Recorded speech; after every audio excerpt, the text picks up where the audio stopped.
بسم الله الرحمن الرحيم نحمده ونصلي على رسوله الكريم أما بعد بسم الله الرحمن الرحیم پیارے نبی کی پیاری دعائیں۔ میرے دوستو بھائیو، نبی کریم صلی اللہ علیہ وسلم نے اپنی امت کو ہر موقع پر ایسا دعاؤں کا سبق دیا جس سے انسان کی ہر قسم کی موذی چیزوں سے عافیت ہو سکتی ہے۔ تو لہذا دوستو بھائیو، آج ہم اپنے اس چینل میں اپنے دوستوں کو ترتیب کے ساتھ پیارے نبی کی پیاری دعائیں سنائیں گے۔ تو لہذا ہمارے کوئی دوست بھی ہمارے اس چینل میں نیا ہے تو اس کو سبسکرائب کریں اور ہمارے فیس بک پیج کو فالو کریں، الوی افیشل۔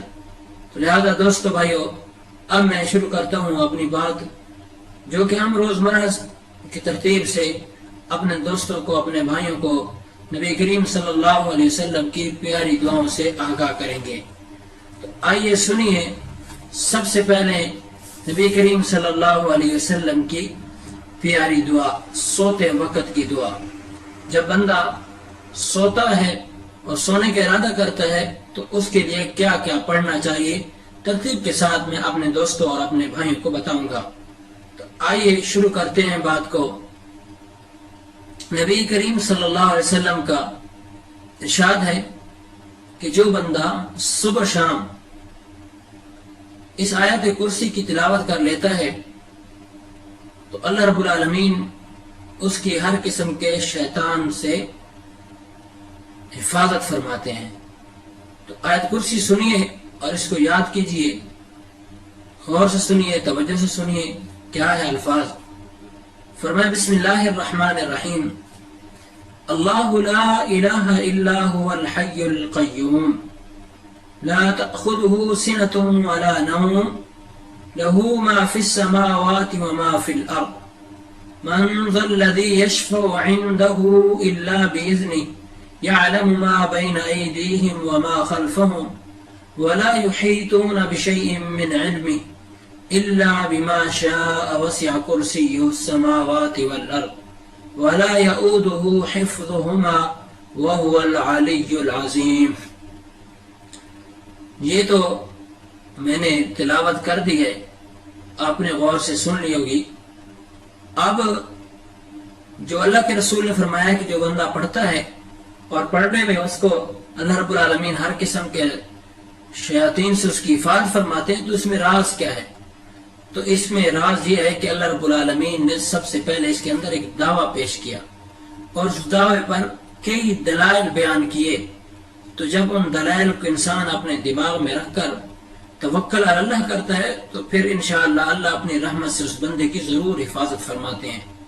تو دعویٰ یہ اللہ رب العالمین نے پیش فرمایا، اللہ لا الہ الا، اے لوگو تمہارا خالق حقیقی، مالک حقیقی، تمہارا مشکل حل کرنے والا، تمہیں ہر حاجت و ضرورت میں پہنچنے والا صرف اللہ لا الہ الا ہو، ایک ہی اللہ ہے، اس کے علاوہ اور کوئی نہیں ہے۔ تو لہٰذا جب سارے کام تمہارے وہی کرنے والا ہے، تمہاری دشمن سے حفاظت کرنے والا ہے، تمہاری شیطان سے حفاظت کرنے والا ہے، تو لہٰذا ہر مشکل میں اسی کو پکارا کرو۔ تو فرمایا کیوں پکارا کرو، اس کی دلیل کیا ہے؟ تو الحی، فرمایا الحی وہ ہمیشہ سے زندہ ہے، القیوم اور وہ ہمیشہ سے قائم ہے۔ تو لہذا اللہ کے بارے میں الحی صفت کا جب ذکر ہوتا ہے تو فرمایا ہمیشہ سے وہ زندہ ہے، ہمیشہ رہے گا، القیوم ہمیشہ سے قائم ہے اور وہ ہمیشہ قائم رہے گا، وہ کسی کے آسرے سے قائم نہیں ہے، لہذا وہ ساروں کو زندہ رکھنے والا ہے، موت و حیات عطا کرنے والا ہے۔ تو لہذا اللہ رب العالمین کی یہ تو صفت الحی القیوم، جب انسان توکل کرتا ہے اللہ رب العالمین پر، یہ صفت مان کر ایمان رکھتا ہے تو پھر یاد رکھو انسان کا دل مطمئن ہوتا ہے کہ الحی قیوم ہے، کیونکہ جب دیکھو چوکیدار ہے، کسی کی باڈی گارڈ ہے، حفاظت کرنے والے، تو جب وہ سو جائیں گے تو وہ حفاظت نہیں کر سکے سکیں گے، لیکن اللہ رب العالمین سونے سے پاک ہے، بیٹھنے سے پاک ہے، سب چیزوں سے پاک ہے، تو پھر وہ بندے کی کیوں نہ حفاظت کرے گا۔ فرمایا لا تأخذہ سنۃ ولا نوم، اور اس اللہ کریم کو نہ نیند آتی ہے نہ اونگ پکڑتی ہے۔ مثلا اس کی مثال حضرت موسیٰ علیہ السلام کے واقعے میں ہے کہ اللہ رب العالمین نے حضرت موسیٰ علیہ السلام کو فرمایا کہ 2 پانی کی بوتلیں ہاتھ میں لو، پہاڑ پہ کھڑے ہو۔ حضرت موسیٰ علیہ السلام کو اونگ آئی، بوتلیں گر گئیں، تو اللہ رب العالمین فرمایا کہ اے میرے پیغمبر، یہ آپ جو یہ سارا کچھ منظر دیکھ رہے ہیں، جب آپ کو اونگ آپ 2 بوتلوں کو نہیں سنبھال سکے، تو اگر اللہ کو اونگ آ جائے، نیند آ جائے، تو پورا نظام کون سنبھالے گا؟ تو لہذا میرے دوست بھائیو، یہ عقیدہ اور ایمان رکھنا چاہیے، اللہ کو نہ اونگ آتی ہے نہ نیند آتی ہے۔ لہو ما فی السماوات و ما فی الارض، اور وہ کیسے حفاظت کرے گا؟ فرمایا اسی کے لیے ہے جو کچھ آسمان میں ہے، زمین میں، اسی کا وہی مالک ہے، اس کی مرضی کے بغیر کوئی چیز کہیں ہلتی نہیں ہے۔ آگے فرمایا من ذا الذی یشفع عندہ، فرمایا وہ ذات ہے کہ جو شفاعت نہیں، من ذا الذی، وہ جو شفاعت کرے گا عندہ، اس اللہ کے ہاں، الا باذنہ، مگر اس کو اجازت دے گا اللہ۔ یعنی آپ اشارہ اس طرف کر دیا دوستو بھائیوں کہ اللہ کی مرضی کے بغیر نہ دنیا میں کوئی حرکت کر سکتا ہے نہ آخرت میں حرکت کر سکتا ہے۔ بس فرق یہ ہے کہ دنیا میں اللہ نے انسان کو خود مختار چھوڑ دیا ہے، اپنے افعال کا خود مختار ہے، وہ اپنی مرضی سے جو کچھ کرتا ہے کرے، لیکن فرمایا قیامت کے دن کسی کی کوئی سفارش نہیں کرے گا عندہ الا باذنہ، مگر وہ اللہ رب العالمین اجازت دیں گے تو تب بندہ سفارش کر سکے گا۔ یعلم ما بین ایدیہم وما خلفہم، اور وہ جانتا ہے ایدیہم، تمہارے سامنے جو کچھ ہے، وما خلفہم، اور جو تمہارے پیچھے ہے۔ اب 2 چیزوں کا ذکر آگے پیچھے کا کر دیا، دائیں اور بائیں جو ہے ان کا آٹومیٹک آ گیا۔ جب آگے پیچھے کا رکھنے والا علم ہے، ساری چیز کو جاننے والا ہے، تو ہر چیز اس سے کنایا ہے کہ ہر چیز کے متعلق بندے کے متعلق علم رکھنے والا اللہ رب العالمین ہے۔ دوستو بھائیو، وَلَا يُحِيطُونَ بِشَيْءٍ مِّنْ عِلْمِهِ، اور نہیں احاطہ کرنے والا ہو تم بِشَيْءٍ کچھ بھی، من علمه اس کے علم سے، إِلَّا بِمَا شَاءَ، اور وہ مگر وہ جو چاہے۔ یعنی اللہ کا تو اتنا علم وسیع ہے، اللہ کی تو اتنا ہر چیز کا پتہ ہے، لیکن تمہارے علم میں جو چیزیں آتی ہیں تمہیں معلوم ہوتی ہیں۔ ہاں، اگر جو اللہ تمہیں بتا دیتا ہے تو اس کا تم معلوم کر سکتے ہو، ورنہ تم اللہ کے علم کے احاطہ نہیں کر سکتے ہو۔ تو جب مالک کو ہر چیز کا پتہ ہے کہ اس بندے کے ساتھ کیا ہونے والا ہے، کس طریقے سے حفاظت کرنی ہے، تو پھر اللہ رب العالمین اس طریقے سے اس کی حفاظت کرتے ہیں۔ وسع کرسیہ السماوات والارض، اور اس کی کرسی وسیع ہے زمین و آسمان میں۔ ولا یؤودہ حفظہما، اور وہ اللہ نہیں تھکتا ان دونوں کی حفاظت کرنے سے۔ وہو العلی العظیم، اور وہ بلند ہے اور عالی شان والا ہے۔ اور دوسری دعا ہے سونے کے وقت کی جی۔ حضرت خدیجہ رضی اللہ تعالی عنہا سے روایت ہے، فرماتی ہیں، بلکہ حضرت حذیفہ رضی اللہ تعالیٰ عنہ سے روایت ہے کہ فرمایا نبی کریم صلی اللہ علیہ وسلم نے کہ جب بستر پر لیٹو تو اپنا دایاں ہاتھ ہے اس کو رخسار کے نیچے رکھ کے، اور دوسرا ہاتھ جو اوپر ہے اپنی بائیں جانب ہے اس پر رکھ کے، تو کعبے کی طرف منہ کر کے سونا افضل اور سنت ہے۔ اور اس کے اندر دعا اللہ کے رسول نے یہ سکھائی، اللہم باسمک اموت و احیا۔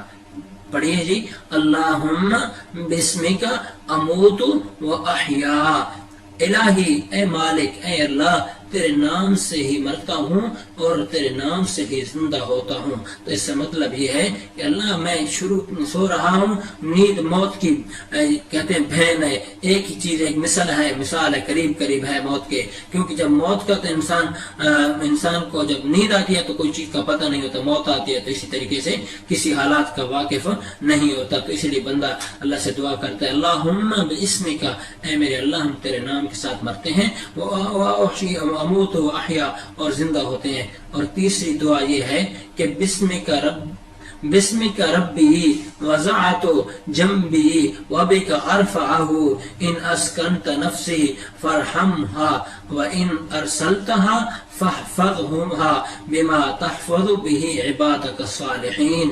کیسی تیسری دعا اللہ کے رسول نے یہ سکھائی، بسمک ربی وضعت جنبی وبک ارفعہ ان امسکت نفسی فرحمها وإن أرسلتها فاحفظها بما تحفظ به عبادك الصالحین، اے میرے پروردگار رب العالمین، ہم تیرے اے ہمارے پروردگار آپ ہی کے نام سے اور اپنے پہلو کو تبدیل کرتا ہوں، اور وَبِكَ أَرْفَعُهُ، اور آپ کی مدد سے اٹھتا ہوں، ان ہم سکتا، اگر تو میرے روح کو روک کے رکھ، یعنی مجھے زندگی نیند بعد عطا کر، تو میرے اوپر رحم کر، وَإِنْ أَرْسَلْتَهَا، اور اگر تم اس کو دوبارہ لوٹا دے پیچھے تو اس کی حفاظت فرما، جیسا کہ تو نے اپنے نیک بندے یعنی انبیاء علیہ السلام کی روحوں کی حفاظت کی ہے، اسی طریقے سے ہماری بھی حفاظت فرما۔ تو ایوری ون، دوستو بھائیو، ہم نے آج 3 دعائیں پڑھی، پہلی آیت الکرسی، دوسری اللہم بسمک اموت واحیا، اور تیسری بسمک ربی وضعت جنبی وبک ارفعہ وان امسکت نفسی فرحمها وان ارسلتها فاحفظها بما تحفظ به عبادک الصالحین۔ تو لہذا مجھے اور آپ سب کو اللہ یہ دعائیں پڑھنے کی توفیق نصیب فرمائے۔ اور آخر میں پھر بھی یہ کہنا چاہتا ہوں کہ ہمارا جو الوی آفیشیل چینل ہے فیس بک، یوٹیوب کو، اس کو لازمی سبسکرائب اور فالو کریں تاکہ آپ کو روزانہ کی اچھی دعائیں اور اچھی چیزیں ملتی رہیں۔ السلام ورحمۃ اللہ وبرکاتہ۔